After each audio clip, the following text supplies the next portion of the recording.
was $450 million paid for a fake. In 2005, two art dealers, Robert Simon and Alexander Parrish, walked into a small estate auction in New Orleans. They weren't looking for a miracle, they were looking for a bargain. Instead, they found a heavily overpainted, poorly restored depiction of Christ as the Salvator Mundi, or Savior of the world. To the untrained eye, it was the real deal, an authentic copy of a lost work by a follower of Leonardo da Vinci. They bought it for $1,175. They had found their bargain. But they didn't know it would become the most controversial object in human history. The painting was a mess. It had been cleaned with harsh chemicals and hidden under layers of low-quality resin. It was sent to Diane Dwyer Modestini, a master restorer at NYU, as she stripped away the dirt and residue left from centuries of embellishing. Something impossible emerged. Beneath the mess lay a pentimento, a trace of an earlier draft. The thumb of Christ's right hand had been moved. In the world of art forgery, this is the smoking gun. A forger mimics the final version.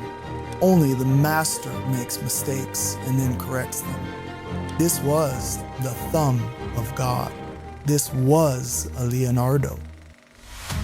The art world is built on consensus and high-stakes ego. In 2011, the National Gallery in London did something unprecedented. They included the Salvator Mundi in a major exhibition as a signature Leonardo work, 100% an authentic masterpiece. The value jumped from $1,000 to $200 million overnight. But the media house drama was just beginning.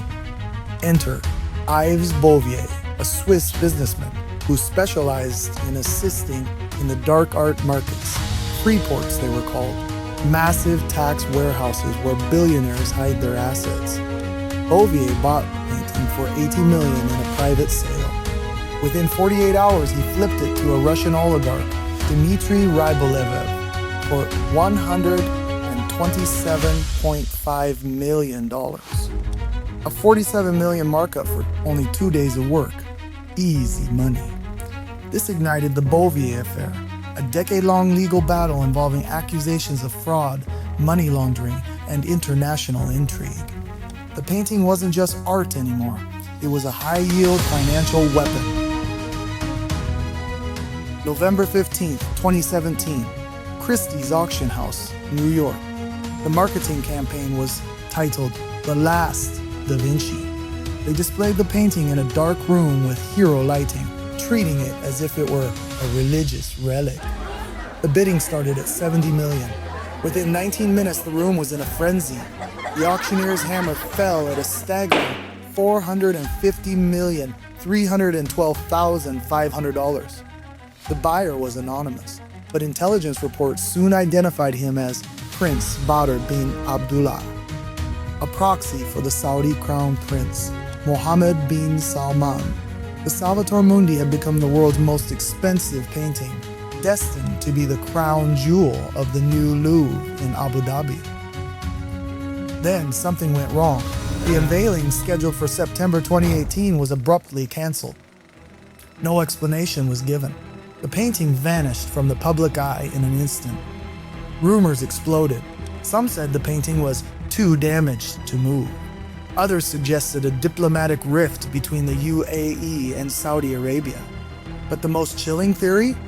The Louvre experts in Paris had conducted their own secret analysis and had concluded that Leonardo didn't paint it, or at least he didn't paint all of it. If the Louvre refused to label it as 100% Leonardo, the $450 million asset would soon lose 90% of its value instantly. For a crown prince, that isn't just a financial loss, it's a political shaming.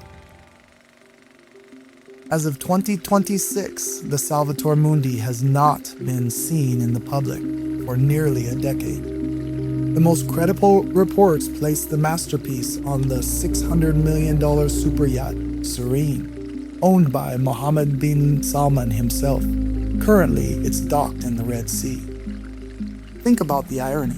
The savior of the world, a 500-year-old wooden panel, sitting in a humid, salt air environment on a boat, hidden from the eyes of humanity just to protect a billionaire's investment. Is it a fake? A workshop piece finished by Leonardo's students?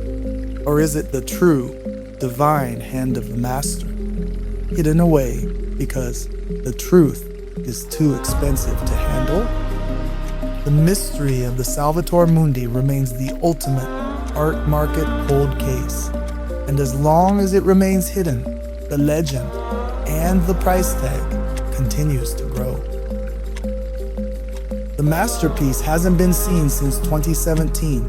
Rumors say it's hidden on a $600 million super yacht in the middle of the Red Sea, waiting for a museum that hasn't even opened yet. But the real question isn't, where is it hiding? It's why.